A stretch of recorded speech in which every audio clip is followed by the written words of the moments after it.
Garlic is one of the most ubiquitous ingredients, but it can also be a little bit intimidating. It's very strong, it's easy to burn.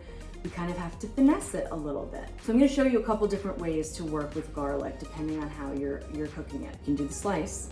This slice, you have to have a very sharp knife for the slice, and because you want them to be very, very, very thin. But this is beautiful if you want to see the pieces of garlic, like you're sauteing greens or something and you want to see the garlic. One of the first things I remember my grandmother teaching me in the kitchen, I was so young, but I'll never forget. She showed me a really neat way to mince garlic, which I admittedly never used this, but I'll never forget her teaching me how to just stand next to the pot of oil. We're about to make marinara sauce, and she held the clove in her hand like this and first went down the side of the garlic in slices like this, and then turned and then went down again. And then so you gotta be pretty adept at using a knife.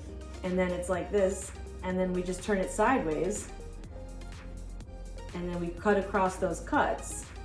And now we have all these nice little squares of garlic. And that is how I started out mincing garlic. What you can imagine though is that is what gets your hands super garlicky, and most people are trying to avoid that when they cook.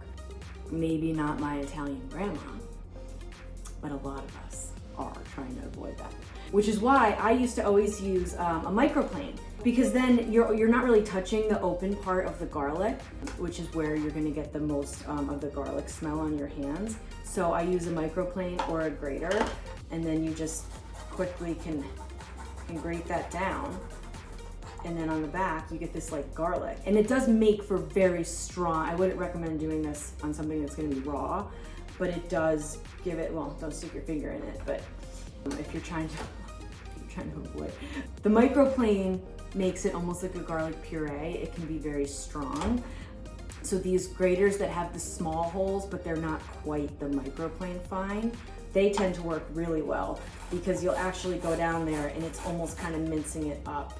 You can see it gives for like a really small mince. So obviously if you're trying to keep it off your hands, use your knife to just swipe it right up and it'll be perfect. If you don't want a super strong garlic flavor, I go for the smash.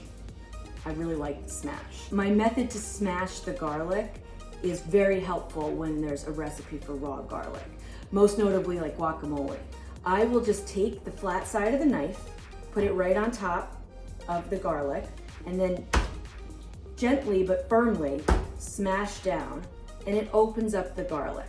So you can toss this in with what you're sauteing, you can toss this into like a butter sauce, and then take it out afterward, and you're gonna get a nice essence of garlic without like all the garlic pieces in there. I always do this for guacamole because I know people love that raw garlic flavor in guac, but like it's a little aggressive for me sometimes. My mom has a gazpacho recipe where you kind of just smear the crushed garlic on the inside of the bowl before you make it, and like that's all you need to just get that tiny hint that you're looking for without like after lunch being like, ooh, garlic, ooh, garlic.